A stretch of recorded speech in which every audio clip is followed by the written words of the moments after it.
Nu, es varu sākt, un es sagatavoju, tu man te pa vali lamā, es tev Nē, kā? Es tevi nelamāju, tu esi drošais, uzticamais valsts, tas ir kompliments. Ak, Dievs, kas man tagad būtu pusdienās jāēd? Planktons?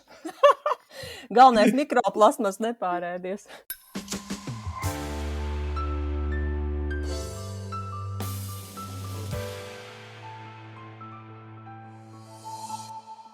Esiet sveicināti Šķiltavā, podkāstā jeb raidierakstā, kurā ir žurnālisti izgaismo nedēļas notikumus. Uzvara ir vārds, ar kuru gribu sākt šīs nedēļas raidījumu. Tieši pirms 80 gadiem šajā dienā, 8. maijā, Eiropā beidzās Otrais pasaules karš. Nacistiskā Vācija bez ierunām kapitulēja sabiedroto pārspēku priekšā, un avīžu pirmie vāki milzu burtiem vēstīja uzvaru. Tagad Eiropā atkal plosās asiņains karš. Tādēļ ir vērts atskatīties uz senā kara mācībām, jo tās varbūt palīdzēs izcīnīt jaunu uzvaras dienu, kuras datumu, diemžēl, mēs vēl nezinām. Taču mēs šodien nerunāsim tikai par šiem diviem briesmīgajiem kariem. Nu pat svētku brīvdienās mums Latvijā ir noslēgušies īsti latviski un pavisam miermīlīgi koru kari. Un vēl tikai 4 nedēļas karstu politisko kauju ir jāiztur līdz uzvaras dienai pašvaldību vēlēšanās, kura datums gan par laimi ir droši zināms – 7. jūnijas. Lai šīs dažādās uzvaras apspriestu, mums pievienojas kolēģe Māra Miķelsone. Sveika, Māra! Labdien! Un kā parasti arī Šķiltavas stiprais valis un sirmais dinozaurs vienā personā – Aivars Ozoliņš. Sveiks, Aivars! Sveika, Nelī, valis un dinozaurs. Nu Jā. labi. Tā, tu vari droši man arī kaut kā nosaukt. Nu, es padomāšu. Padomā, jā. Padomā labi. Labi. Un kamēr mūsu kolēģis Pauls Raucips vēl izbauda pēdējās atvaļinājuma dienas, šo sarunu vadīšu es, Nelija Ločmele. Bet man ir arī karstas labas ziņas mūsu otrā raidieraksta klausītājiem. Varu jūs jau iepriecināt, ka Pauls būs atpakaļ, lai vēl šonedēļ ierakstītu kārtējo ārskata epizodi. Tā ka gaidiet. Toties mēs vairs neko negaidām un nekavējamies aiziet šķiļam.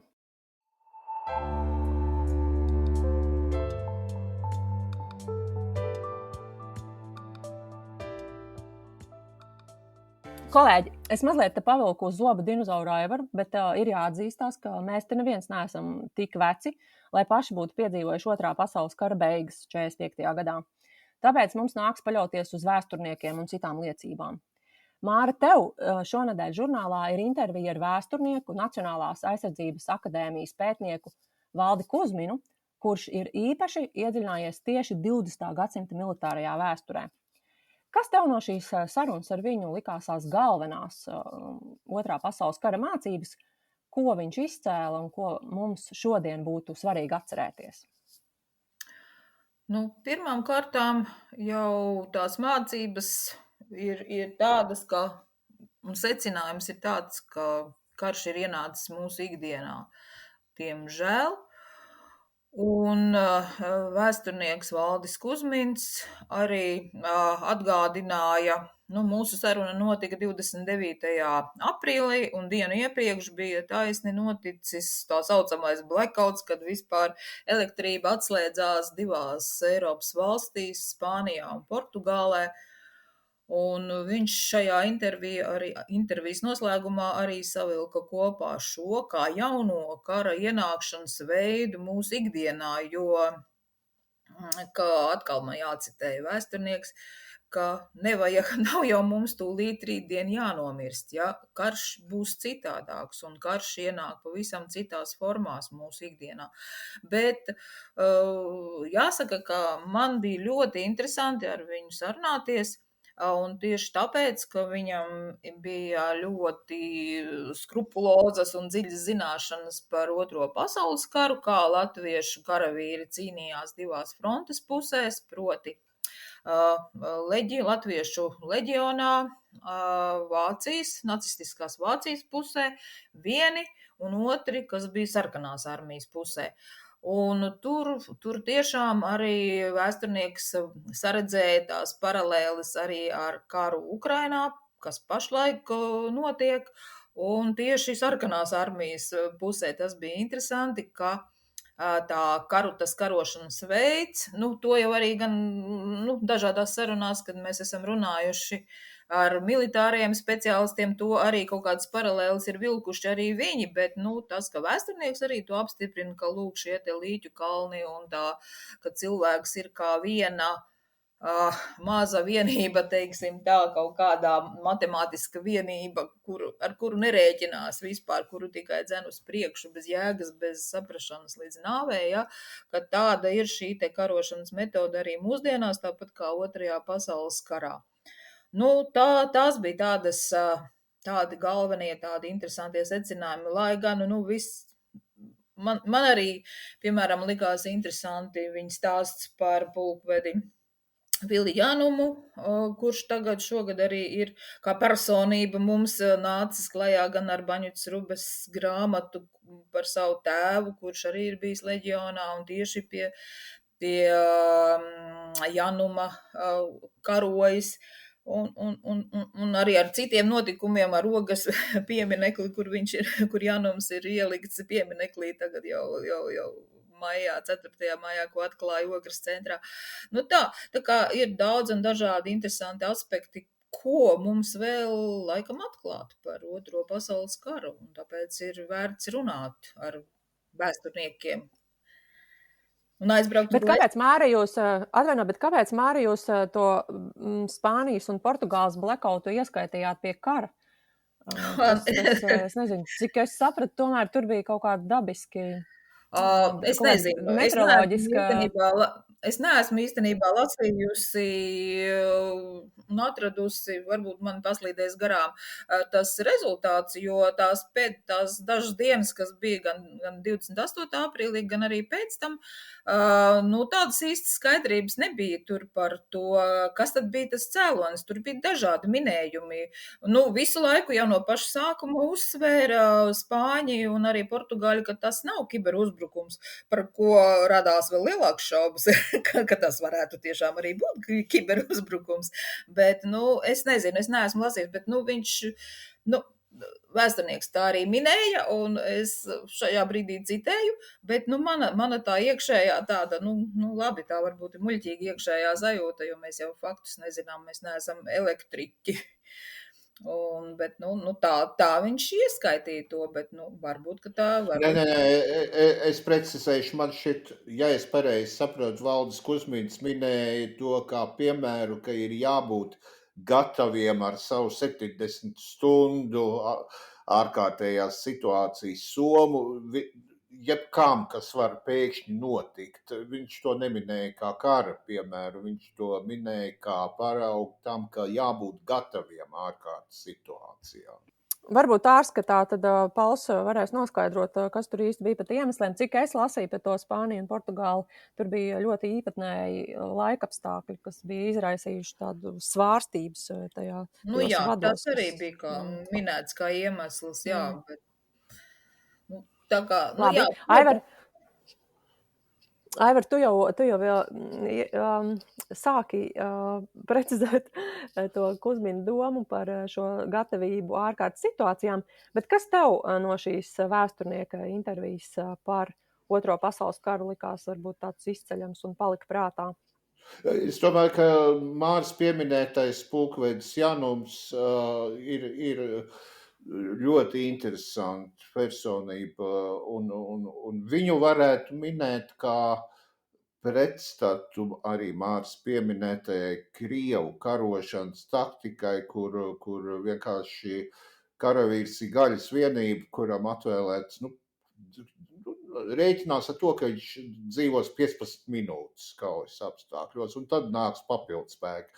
Janums bija komandieris, kurš rūpējās, kuram galvenais bija izglābt savus karavīrus, un viņš nestājās aizstāvēt Berlīni, kas bija pašnāvnieku misija, tīrākā un bezjēdzīga. Viņš izveda savu vienību un mierīgi padevās rietumu amerikāņiem, acīm redzot. Tā bija svarīga epizode, man šķiet, kara gaitā, un ļoti interesanti. Par to bija maz dzirdēts pirms tam. Es biju dzirdējis par Janumu, viņam pieminekli tur atklāja un tā, tagad nesen tāpēc par viņu tur sāk runāt. Bet svarīgākais laikam tomēr ir no visām mācībām pa otro pasaules karu ir, ka kā mēs visi tagad redzam, nevar izdabāt agresoram un cerēt, ka tas nomierināsies. Tādas ilūzijas bija pirms otrā pasaules kara, un tādas ilūzijas, diemžēl, arī pašlaik bija. Labi, tur Putins paņēma, tur okupēja mazliet Gruzijas teritoriju, labi, uzliksim tur dažas sankcijas, bet gan jau nomierināsies. Pēc tam Krīmu vēl tur paņēma, labi, vēl dažas sankcijas, bet vispār jau ar Krieviju jādraudzējās. Un tas viss noved pie arvien lielāku un lielāku konfliktu, kas pašlaik Ukrainā ir pilna mēroga karš, kur iet bojā katru dienu simtiem cilvēku. Un kamēr būs Krievijas impērija, Eiropā nebūs drošības un vienmēr draudēs karš. Un ne tikai Eiropā. Krievija finansē jebko nosākot ar teroristiem, beidzot ar politiskām partijām, lai destabilizētu rietumus. Viņu mērķis ir mūs iznīcināt. Tas ir viņu ilgtermiņa mērķis, un viņi neapstāsies. Un visas tās bailes, kas notiks, ja Krievija izirs, ja Krieviju sakaus Ukrainā, kas tad notiks ar pašu Krieviju? To pašu mēs redzējām, kad ir Padomju Savienība, kas tad notiks? Tad briesmīgas lietas, un pēc tam, protams, 90. gadu sākumā gāz iekšā naudu, lai tik paglābt no stutētu kaut kā. Ļaunuma impērija ir dzīva un spārdās, un kamēr tā nebūs piebeigta, tikmēr miera nebūs.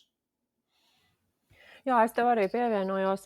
Man atskatoties, mēs, protams, šodien zinām tikai to kara beigas Eiropā, jo karš jau turpinājās vēl vairākus mēnešus, un īstenībā vajadzēja atombumbu, 2 atombumbas, lai to pilnībā pārtrauktu, un arī Japāna kapitulētu.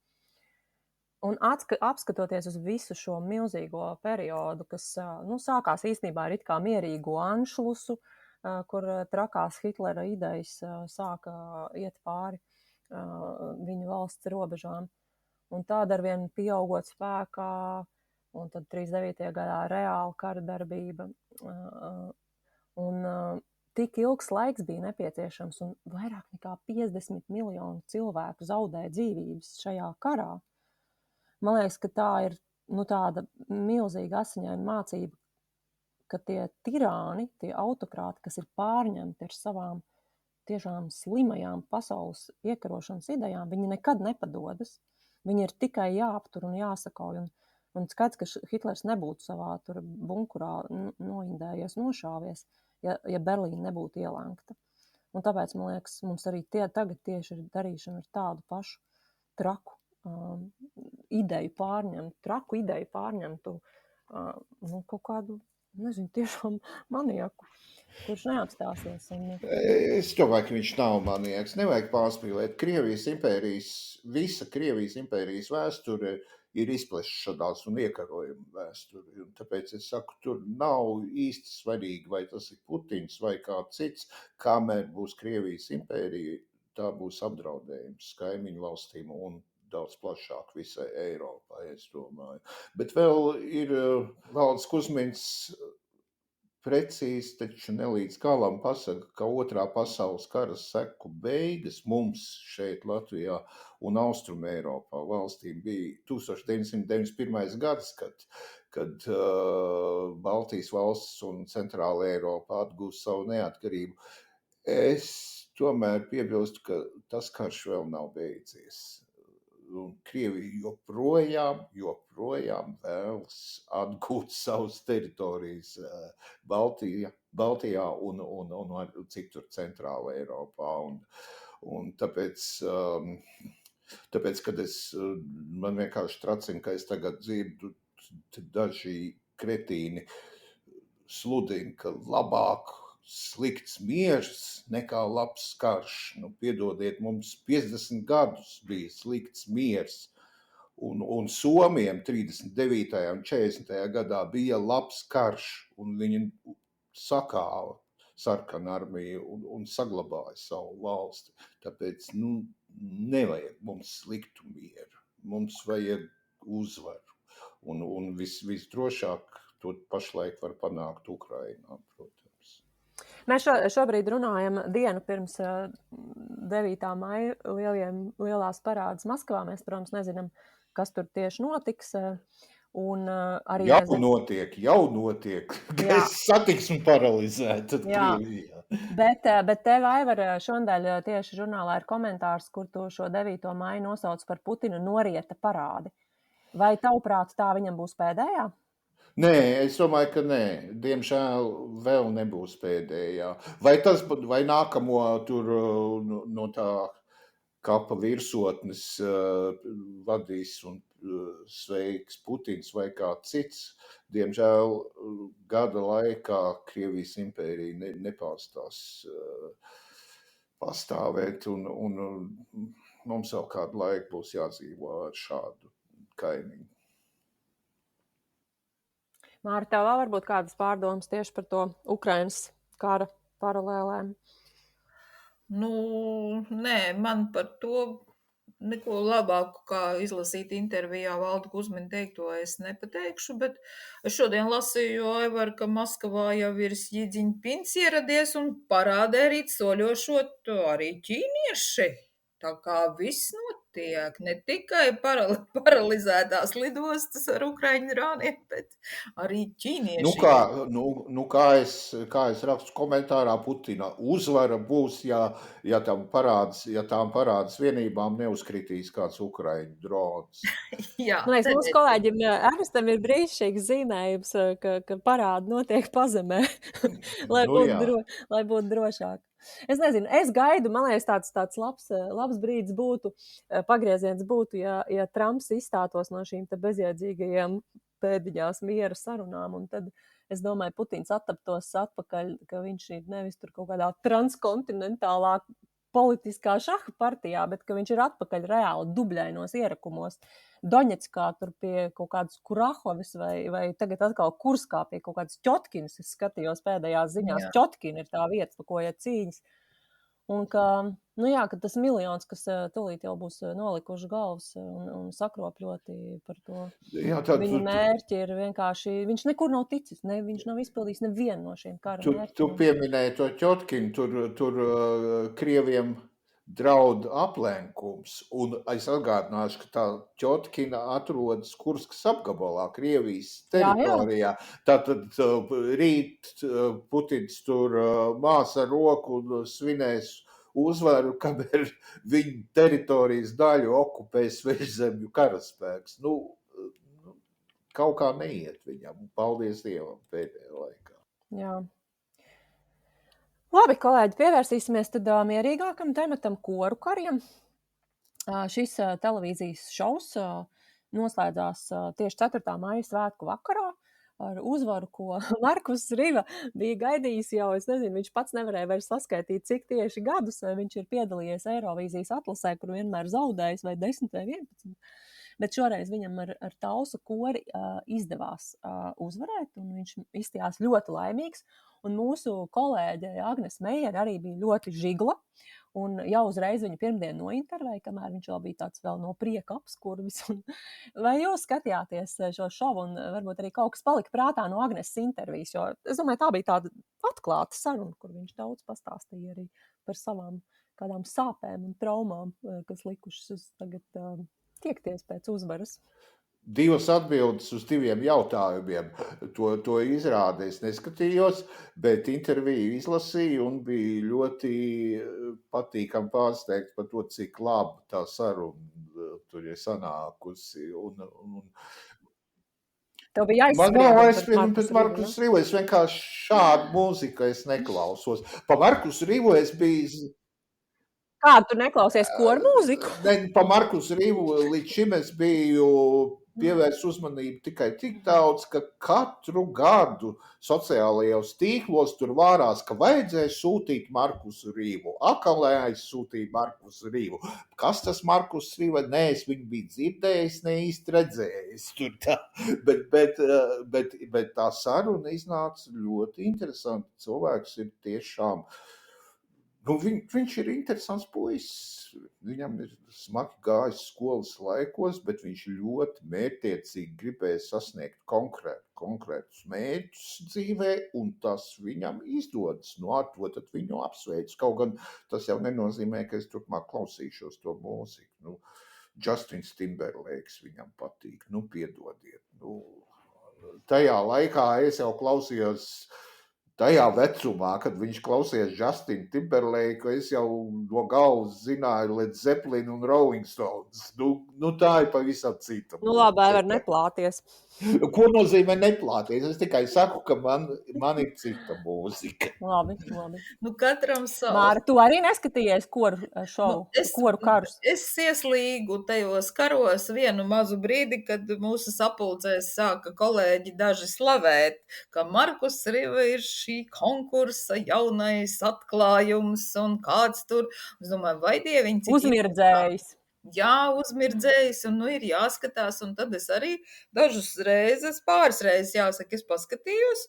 Jā, bija interesanti, jāsaka, un man nepatīk vadītājs tā šova, bet es viņu piecietu, bet tā. Jā, un saruna tiešām bija ļoti, piekrītu Aivaram, ļoti, ļoti saturīga un interesanta, un Markus Riva parādās pilnīgi citā gaismā manās acīs arī, jo es jau to Eirovīziju un visus tos tingeltangēs šad tad arī paskatos. Tā nav, ka mēs neskatāmies, ne tikai smago roku neklausamies. Bet Markus tiešām tāds, viņš caur to Eirovīzijas nelaimes putnu tādu auru ir atstājis laikam uz skatītājiem, bet šoreiz tiešām viņš parādījās pavisam citādāk, un intervija ļoti, ļoti interesanta. Tāpēc, ka viņš parādās kā nopietns spēlētājs un apņēmīgs tāds cīnītājs par savu karjeru. Un tas ir ļoti labi vispār. Viņam ir savs mērķis. Un varbūt arī tāds mērķis uzvarēt Eirovīzijā. Ok, viņš grib izmēģināt to tiks līdz turienei. Varbūt kādreiz tiks. Man patīk. Man patika tas, ka viņam īstenībā bija nevis vienkārši tāda apsēstība ar to Eirovīziju, bet viņam bija savs pamatojums. Jo viņš teica, ka tās iespējas, kas ir uz tās skatuves, viņš vienkārši izbauda kā mākslinieks, ka viņš gribētu tur nonākt un dabūt izmēģināt tās iespējas. Un to es varu ļoti labi saprast. Tas tā kā, nezinu, ja tu esi sacīkšu braucējs, tu vēlies tur piesēsties pie tās ātrākās mašīnas stūras un tu gribi dabūt to sajūtu, kā tas ir. Jā, visu cieņu. Man liekas, tā neatlaidība ir kaut kas tāds, ko noteikti var no viņa paņemt. Un man jāatklāja noslēpums, varbūt Agnes arī mazliet palīdzēja viņam uzvarēt. Jo mēs tā kā iekrita tie svētki pa vidu garie, tad mēs ar Agnes norunājām, ka viņa jau sazvanīsies ar Markusu iepriekš un teiks, ka mēs esam pasakojuši līdzi viņam un esam ieinteresējušies par viņa panākumiem. Un ka turam īkšķus par to, lai viņš uzvar, un ja gadījumā viņš tiešām uzvarēs, nevis paliks otrajā vietā, tad mēs ļoti labprāt viņu nointervētu. Un tad Agnes teica, ka viņa arī novēla, lai viņš uzvar, un tad tā arī tas notika. Vēl viena lieta noteikti jāpiemina, un sakarā ar mūsu pirmo tematu, ko mēs pieminējām, man ļoti patīk, ka viņš nav kaut kāds tikai tur tiņģeļtangeļu taisītājs, viņam ir skaidrs arī politiski uzskati, kad sākās Krievijas pilna mēroga iebrukums Ukrainā, viņam nav bijis šaubu, ka sadarbībā ar Krievijas mūziķiem jāpārtrauc, jo pirms tam viņš tur mēģinājis kaut kur tur Maskavā, tur uz Maskavu braukt, kaut kādā televīzijā kaut ko darīt. Tajos šovos, kur tu vari dziedāšanas to. Bet izsisties. Tagad viņš saka, ka karš nedod nekādu iespēju kompromisiem. Un tā ir patīkama atšķirība no dažiem citiem un daudz populārākiem, varbūt pat Latvijas mūziķiem, kuriem tur tā krievu naudiņa tomēr šķita diezgan svarīga, lai arī kaut kā mēģinātu piepelnīties arī pēc Krīmas un arī pēc 22. gada. Jā, es arī nebiju to izsakojis un dzirdējis, ka viņš īstenībā, Markus Rivā, esot arī ļoti populārs šobrīd Ukrainā. Viņam daudz projekti, tur arī vasarā viņš teica, ka dosies uz turienu, un viņam ir vairākas dziesmas, ko cilvēki zina un dzied. Tā ka forši. Jā, Tas arī ir ļoti labi. jauki. Labi. Tā, tagad es iespraukšos ar nelielu reklāmu, kā Pauls parasti to dara. Jau šajā svētdienā ir mātes diena. Ja tu vēl domā, kā pārsteigt mammu vai vecmāmiņu, mums ir lieliska ideja. Uzdāvini viņai žurnāla ir abonementu. Saturīgu un aizraujošu lasāmvielu katrai nedēļai. Un kā jau īstos svētkos, dāvanai nāk līdzi vēl viena dāvana. Abonējot ir vismaz uz 3 mēnešiem, saņemsi 15 eiro dāvanu karti no The Body Shop. Bet, teiksim, ja tev ir vairākas vecmāmiņas, tu abonē viņām visām un dabūs katrai 15 eiro. Liekas, tas ir izdevīgs piedāvājums. Kaut ko jauku uzdāvināt gan ķermenim un garam. Labi, mums ir atlicis pēdējais temats – pašvaldību vēlēšanas. Šonedēļ mēs arī žurnālā sākam 5 nedēļu tādu spurtu, finiša taisnē izejam. Kolēģiem no Rebaltika ir raksts, kur viņi ir izpētījuši, kā esošā doma, tā saucamā pārmaiņu koalīcija, šo 5 gadu laikā arī ir pirkusi dažādus slavinošus raidījumus mēdījos. Tur dominē TV24, Radio SVH. Skaidrs, ka tas mērogs, tās kopējās summas, kas ir virs 200 000 šo gadu laikā, tas nav salīdzināms ar to vērienu, kāds bija Nila Ušakova un Saskaņas laikā, kuru principā bija tāds milzīgs zirneklis izveidots. Bet, tomēr no šīs pārmaiņu koalīcijas arī tas sevišķi labi viss neizskatās. Ko jūs tā kā, vai jūs kaut ko jaunu uzzinājāt no šī raksta? Vai es, piemēram, nebiju īstenībā izsakojis līdz šim, tā ka man tas likās ļoti labi, ka ir šāds kopsavilkums. Kāds jums pārdomas? Sagaidot vēlēšanu finiša taisni. Māri, sāc tu. Tu jau esi vairāk iebraucis tajās politikas kabatās. Kabatās? Nē. Nekad. Kabatās viņš vēl pagaidām, nē. Nevis pagaidām, bet nekad. Okay. Es īsti neesmu pārsteigta par to, ko es izlasīju tajā pētījumā, jo ļoti daudz šī te runā Rīga un tam līdzīgas tās abreviatūras vai rubrikas ir parādījušās ne tikai tur TV24 vai arī te mums bija Radio SVH pieminētas kā īpaši pētījumu tādi objekti. Bet arī internetā paklau. Tajos pašos Delfos bija mīļā Rebaltika, jāsaka. Viņiem bija vesela tāda sleja gāja. Paldies Dievam, tagad viņas nav. Bet, vienu brīdi tur bija runā Rīga vai kā viņi tur arī saucās. Tas arī tie bija visi maksas tie pirktie laukumi, kur stāstīja par šiem te sasniegumiem deputātu. Jā, tas, protams, nav nekāds jauns tāds baigais pārsteigums. Mani vairāk kā cilvēku interesē tas nevis, varbūt kaut kāda tur tā pašreklāmas, varbūt tas arī ir vajadzīgs. Ir vajadzīgi tā, kā viņi reklamē, kā tērē rīdzinieku naudu, tas ir vajadzīgs. Mani vairāk kā rīdzinieku uztrauc tas, ka tiešām nav kaut kā uz leju ir gājis ar to ielu uzturēšanu, tilti nav remontēti, tas pats Nabaga Vanšu tilts, par ko es atceros jau, ak Dievs, pirms cik gadiem jau tur bija šķirbas un viss bruka juka. Tagad arī tur nekas laikam nenotiek. Un viss pārējais arī. Vienīgais tilts, kas ir uzcelts, paldies Dievam, uz Meža kapiem, Brasas tilta, tur ir jauns un skaists, par to mēs varam priecāties. To es esmu izbaudījis. Ceļš uz kapiem ir uzcelts. Ceļš uz kapiem, jā, tas ceļš uz kapiem ir. Nē, vēl ir arī citi pārvadi, pa tiem es vienkārši neesmu varbūt braukusi, bet es saku, ko es redzu.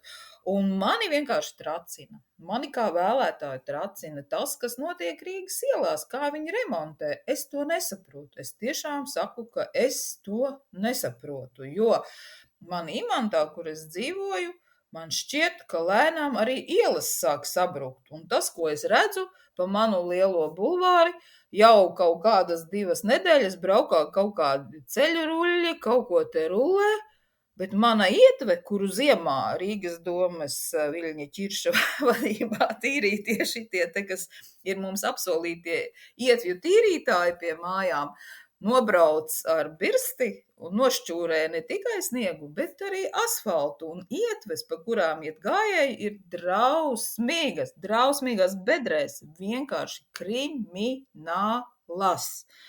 Un es tiešām nesaprotu, kā apsaimnieko Rīgas ielas, kā viņas remontē, nezinu. Lai man kāds atnāk un pastāsta, bet man šķiet, ka tur liela nauda tiek izgrūsta bedrīšu lāpīšanā joprojām un kaut kādu mistisku projektu, ielu sašaurinājumu, tobišķi stabiņi vai kas taisīšanā. Es to atsakos saprast, godvārds. Es redzu, ka nav saimnieku vienkārši tajā jomā. Tas ir mans.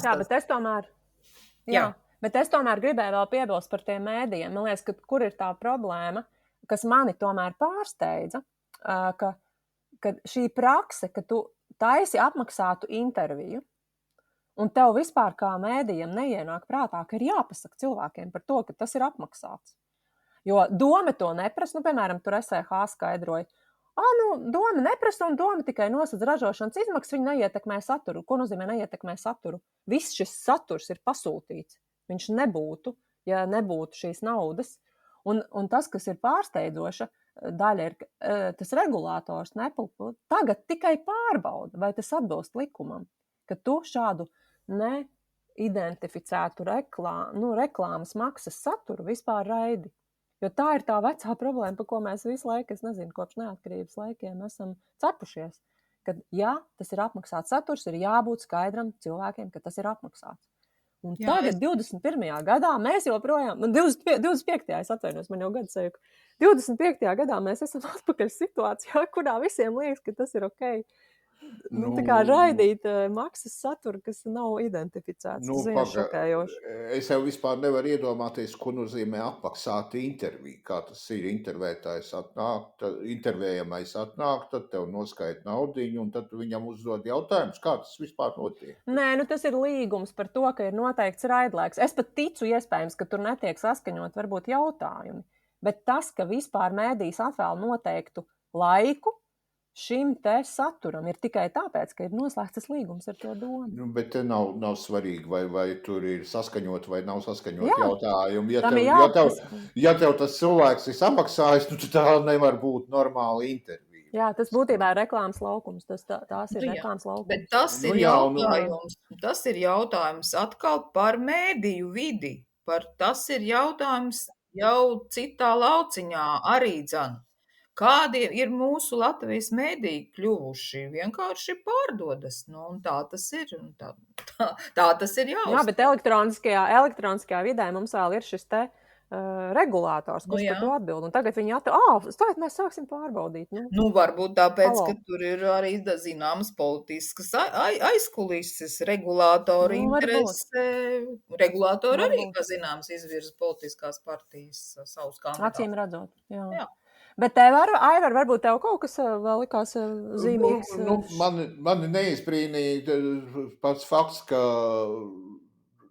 arī šī kādu pārmaiņu, tā dēvētā koalīcija, arī pērk ne tikai reklāmu, bet arī intervijas.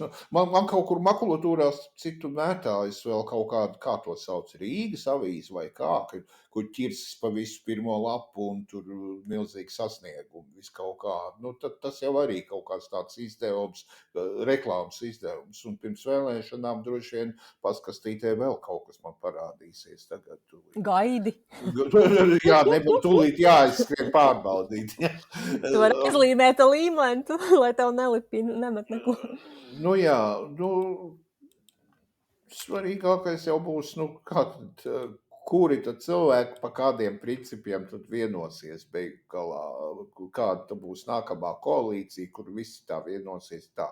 Mēs tagad nopērkam tur TV 24, tur 15 stundas un tur vēl kādā izdodam savu avīzīti un tā, Es domāju, ka tagad nāks cits mērogs. Tagad mums ir buldozers, raķete, ir iestājies kampaņā, tur būs cits mērogs. Šodien bija Saeimā, un tur pa ausu galam es rūpīgi neklausījos, bet Šlesers jau arī no tribīnas uzreiz atkal stāstīja, kā var viegli nopelnīt 10 miljardus. Izstrādās, tur atkal kaut kur turīgiem cilvēkiem jāpārdod uzturēšanās atļaujas vai zelta vīzes vai kaut kas tāds.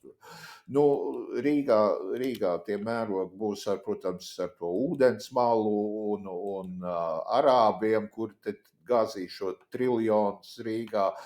Tur būs tie mērogi, protams, citādi nekā viena Rīgas avīzīte. Jā, tieši tā. Tas ir tas lielākais risks.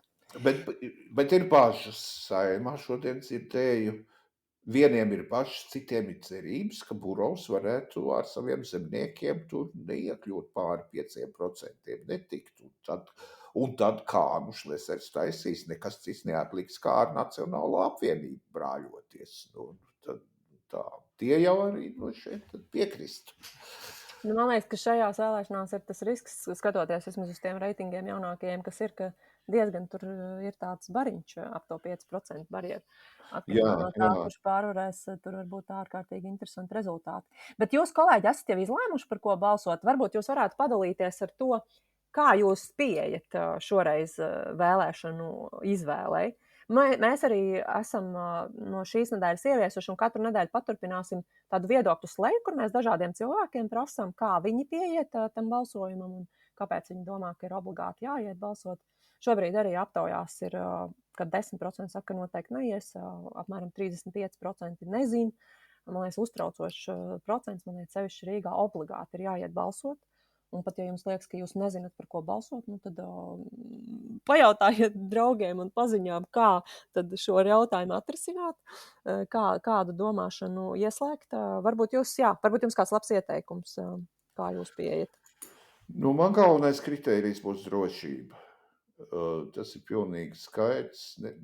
Tur nav māra par kaut kādas imantas vai kur tur dzīvoja, tur dažām neremontētajām ielām. Mēs varam dabūt prokremlisku domi. Tā kā galvenais kritērijs būs, var balsot pa partijām, kuras skaidri novelk sarkano līniju Šlesera vates topošajai koalīcijai. Pārējais ir nianses un ielas tāpat jau nesalabos viss arī nākamā doma, lai kurš tur... Cik cerīgi. Jā, bet ieplūdināt šeit miljardus Krievu netīrās naudas, to gan mēs varam sagaidīt, un tad gan tā nebūs ielu labošanai. Par to mēs varam būt droši. Ok, tad Aivars balsos pret. Es balsošu pret, jā. Jā, labi. Māra, kāds tev ieteikums? Es Aivaram pilnīgi piekrītu. Es nesaku, ka ka ielas būtu prioritāte. Protams, prioritāte būtu mūsu visu drošība. Bet ielas arī ir svarīgas, Aivar, jā. Un tāpēc mēs ar draugiem un draudzenēm esam sprieduši, par ko tad mums balsot. Un sakām, vai, nav par ko balsot kā parasti, vai ne, vai šitie nav izdarījuši to, un tie nav to izdarījuši, un tie tādi blēži. Un tā mēs nonācām pie secinājuma, ka balsosim kā vienmēr. Par to, par ko mēs esam balsojuši. Tā kā mūsu balsojums maziņais būs stabils. Es neteikšu par ko, Aivar, lai tev... Nē, nevajag teikt. Mēs nekādā gadījumā nesakam. Mēs te tikai dalamies ar savu pieeju. Un popularizēt, jā. Tā kā mēs ne. Bet mūsu izvēle ir nemainīga, bet tā noteikti nebūs par Andreja Ostas atbalsta projektiem. Un es tomēr gribu, lai salabo Imantas ielas un Vanšu tiltu. Un es ceru, Atnāks Šlesers un pateiks, ka viņš tev to salabos un vēl treptelpu arī. Viņu neinteresē. Viņš vēl ienāks tev istabā.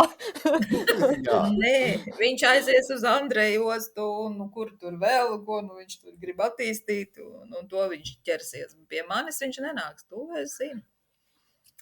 Es arī šajās vēlēšanās man arī diezgan daudz cilvēku visu laiku prasa kaut kādas paziņas, kas neinteresējās tik ļoti par politiku ārprāts, par ko lai balso. Es pilnīgi arī piekrītu, nav īsti par ko balsot. Vienmēr ir. Jā, tā ir. Tieši tā. Es visiem arī saku, nevajag tā pieiet, ka tev ir jāatrod kaut kāds ideālais politiķis, kuram tu tur ticēs līdz mūža galam un kurš tev piepildīs visas tavas vēlēšanās. Tas nav reāli, tā nekad nenotiks. Šīs ir tādas vēlēšanas, kur tiešām ļoti labi darbojās izslēgšanas princips. Tu tā kā nostrīpo nost to, pa ko nekādā gadījumā nevar balsot, noliec to nost, tev uzreiz samazinās izvēle. Un tad tu skaties vienkārši starp tiem, kas tur paliek, kas tā kā izraisa varbūt mazākās šausmas vai gaumas jautājums. Tā ka obligāti ir jāiet balsot, šis pieiet tam kā tādam uzdevumam, vienkārši prāta treniņš. Jā, kuram ir ļoti reāls seks. Jo tas, kā Rīga tiks pārvaldīta, tas mūs visus beigās ļoti ietekmē. Un mēs jau šobrīd esam ļoti atpalikuši visas mūsu Baltijas mērogā. Mēs nevaram atļauties vēl 4 gadus kaut kādus šausmas, kur pagriežās pilnīgi pretējā virzienā, nekā jau līdz šim esam gājuši. Bet, kolēģi, es jums esmu sagatavojis viktorīnu, lai būtu interesantāk. Es domāju, ka citāti būs atkal. Citāti būs obligāti, jā, bet tagad jau pa vidu būs mans mazais veltījums vēlēšanām. Es izlasīju visas Rīgas programmas, un es izlasīju pilnīgi subjektīvi, tādu top 8, manuprāt, tādu dīvaināko vai tādu prātā paliekošāko solījumu topu. Un es vienkārši nosaukšu, un jūs mēģiniet uzminēt, kam tas varētu būt. Labi? Tur nekāda beigā kārtība nebūs. Vienkārši kurš pirmais domā, tad tas arī saka. Pirmais. Rīgas ierēģņu skaits tiks samazināts par vismaz 30%. Šlesers. Pareizi. Tur vēl nāca klāt, kā birokrātija tiks iznīcināta. Viņam bija tik daudz visādi par to solījumu, ka tas bija interesanti. Tā, piešķirs nekustamā īpašuma nodokļa atlaides zemessargiem. Nacionāla apvienība. Nē.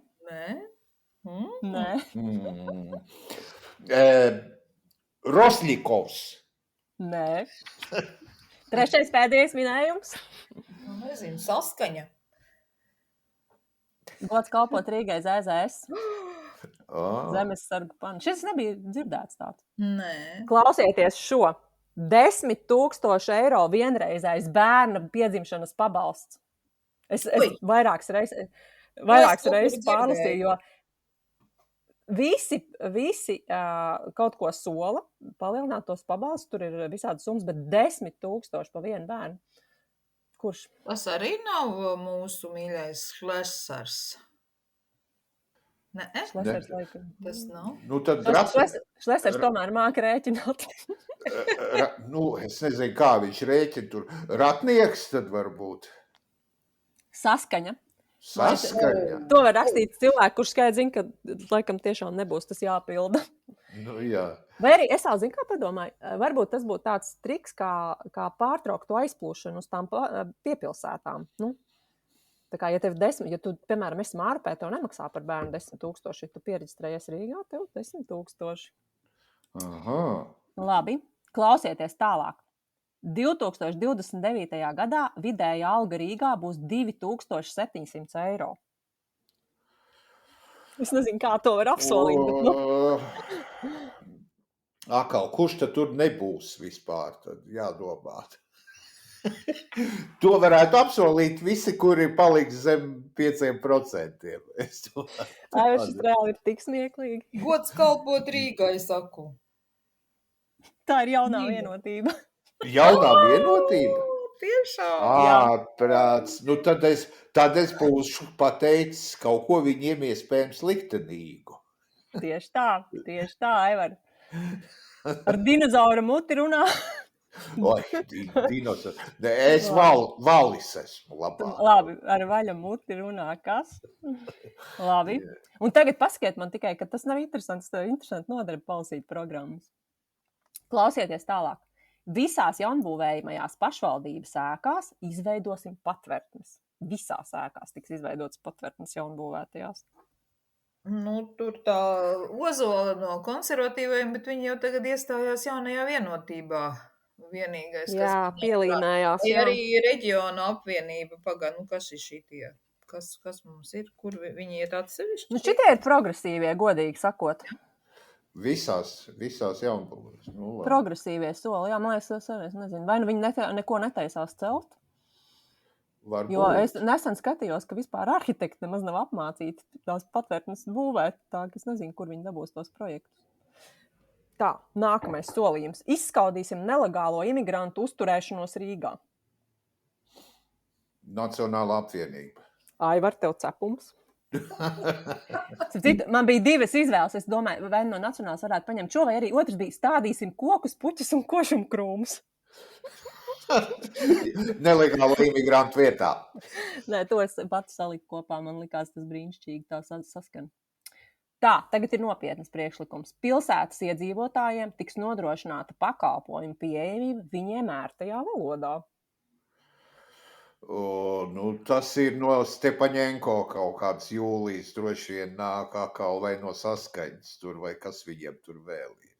Stabilitāte. Jā, tad apmēram tur. Tā, ka šie te tagad, viņiem bija tāda visatklātāk tāda kremliniska programma. Viņi zina savus vēlētājus, un tie par viņiem balsos, protams. Jā, tikai viņiem tā programma nebija uzrakstīta ērtajā valodā. Tā likums prasa. Gan jau viņiem ir arī ērtajā valodā. Mēs jau vēl neapspriedām pa mēdījiem runājot to, kā šīs partijas savos krievu mēdījos tur nemitīgi paši žurnālisti un paši kandidēja. Jā, tur ir cita realitāte. Jā. Labi, pēdējais. Sakoncentrējieties. Viens par visiem, visi par vienu. Kas tas ir? D'Artagnans? Spartā. Tas ir solījums. Trīs musketieru saraksts. Tas ir reāls solījums. Klausieties, tas ir Latvijas atzimšanas partija, un ziniet, kas ir pats smieklīgākais, viņiem ir tikai viens kandidāts. Tad jau viņi to var solīt. Es par sevi. Jā, tieši varēja arī tā pārtulkot. Es par sevi. Labi, man liekas, šis varētu pamudināt visus ieskatīties tajās programmās. Es te, protams, izlasīju pašas interesantākās lietas, bet ir arī citas vērts paskatīties. Labi, tā. Tad pāriesim pie noslēguma, pie citātiem, vai ne? Aivar, varbūt tu sāksi? Kāds tev ir citāts? Es varu sākt, un es sagatavoju, tu man te pa vali lamā. Es tev sagatavoju. Kā? Es tevi nelamāju, tu esi drošais, uzticamais valsts, tas ir kompliments. Ak, Dievs, kas man tagad būtu pusdienās jāēd? Planktons. Galvenais mikroplasmas nepārēdies. Jā. Es tev kā lai to pasaka, kā dabiskai ziņu redaktorei sagādāju citātu, kurš tev noteikti patiks, es domāju. Bija tāda leta ziņa pirms kādu laika par to, kā Kremļa viesnieks 9. maijā mēģinās rādīt šovu, un tur viss kaut kas, tur, ko darīs Putins, ko darīs Baiba Brāše, tur un tā tālāk. Un tā tālāk ir pielikta pie ziņas beigām, netālu, tuvu ziņas beigām ir pielikts šāds teikums. Leta iepriekš vēstījusi, ka 1945. gada 8. maijā Eiropā beidzās Otrais pasaules karš. Kas tas tāds? Viņi domā to agrāko letu. Tā ir laikam fona informācija. Bet viņi, es tagad nezinu, vai viņi ir jau vēstījuši, ka vai Leta jau ir vēstījusi, ka dinozauri ir izmiruši? Es nezinu. Citādi man bail iet mežā. Jā, kamēr tu neesi izlasījis Letas ziņu, tu nevari zināt. Es to nevaru zināt, Jā. Labi, paldies tev, Aivar. Māri, kāds tavs citāts? Man ir nopietnas lietas, un es gribu turpināt to domu par Rīgas infrastruktūru, šo sarežģīto vārdu. Un es lasīju Zaigas Gailes interviju, kur viņai prasīja tieši to, ko viņa gribētu redzēt partiju programmās pirms vēlēšanām, un viņa teica 2 lietas, ko vajadzētu, ko viņa gribētu. Viens ir atdzīvināt Rīgas vēsturisko centru, un otrs ir Daugavmalā palaist autotransporta plūsmu pazemē, lai rīdziniekiem būtu brīva piekļuve ūdeņiem. Un es viņu pilnībā atbalstu. Arī par Rīgas vēsturisko centra pamiršanu mēs varam vēl ilgi runāt. Jā, es arī piekrītu. Sevišķi tā Daugavas mala, man liekas, ir tāda bagātība, bet tur visu laiku tās mašīnas brauc, un tās ir pašas galvenās. Jā. Nezinu. Varbūt kādu partiju, Nelī, tu lasīji, tur varbūt kādā programmā jau ir kaut kas tāds. Ir vairākās programmās par ūdens malu, bet tur ir vienkārši tādi ļoti īsti teikumi, no kuriem nevar saprast tāds palīgteikums, ka tu nezini, ko viņi tieši sola. Tad ir jāiet uz tikšanos ar vēlētājiem un jāizprasa. Vai arī tad mēs intervijās mēģināsim paprasīt precīzāk. Labi, paldies tev, Māra. Mans citāts šoreiz arī ir par pasaules kara tēmu, bet tāds īpatnējs. Es ieraudzīju internetā video tanks pret Teslu. Un tas man ārkārtīgi pievērsa uzmanību. Un tur ir tāds Kents Turners, viņam ir 98 gadi. Viņš ir dienējis Britu armijā 2. pasaules karā, un viņš brauc ar Sherman tanku. Un viņš stāsta par to, ka viņš, kā 2. pasaules kara dalībnieks, ir redzējis savām acīm fašismu un to ļaunumu, ko tas nodara. Un tagad viņš redz, ka Elons Musks ar savu naudu atbalsta radikāli labējās partijas Eiropā un tāda fašisma tādu atzimšanu. Un tāpēc viņš ar to savu tanku nostājās pļavā un uzbrauca virsūtai Teslai, satrieca Teslu tādās driskās. Un viņa citāts bija tāds: mēs satriecām fašismu iepriekš, un mēs to satrieksim atkal. Aiziet! Un tas bija fantastiski redzēt to 98-gadīgo večaku, viņš bija tik sparīgs. Es domāju, viņš ir reāli, ja tur Elons Musks būtu iekšā sēdējis, viņš man liekas būtu tāpat uzbraucis virsū. Es ceru, ka nē. Es ceru arī. Tas video bija iespaidīgs. Jā, viņš arī ļoti jau, viņam ir liels skatījums skaits, tā, kas iesaku jums atrast un uzmeklēt. Labi, ar to arī noslēgsim šo raidījumu. Paldies jums, mīļie kolēģi, paldies, Māra. Paldies jums par jauko sarunu. Paldies, Aivar. Paldies visiem. Un es noteikti jums iesaku arī izlasīt šīs nedēļas žurnālu, kur mums ir brīnišķīgi kolēģu raksti. Piemēram, Baiba Litvina pirms mātes dienas devās uz dzemdību namu satikt martā dzimušās trīnīšu meitenes un viņu mammu. Bet Ilze Šķietniece ar finanšu pratības eksperti Eviju Kropu apsprieda, kāpēc mums Latvijā klibo iedzīvotāju finanšu pratība. Un es arī atgādināšu, ka gan šos, gan arī citus mūsu kolēģu rakstus var ne tikai lasīt, bet arī noklausīties. Ja jūs ieiet mūsu mājaslapā, tad abonenti pie katra raksta atradīs skaļruņa ikonu, un jūs vienkārši nospiežot to varēsiet noklausīties, piemēram, ja jūs esat pie stūres vai virtuvē gatavojat maltīti. Aiziet uz mūsu mājaslapu ir.lv un sāciet abonēt žurnālu ir, jo tas ir pieejams gan drukātā, gan elektroniskā versijā.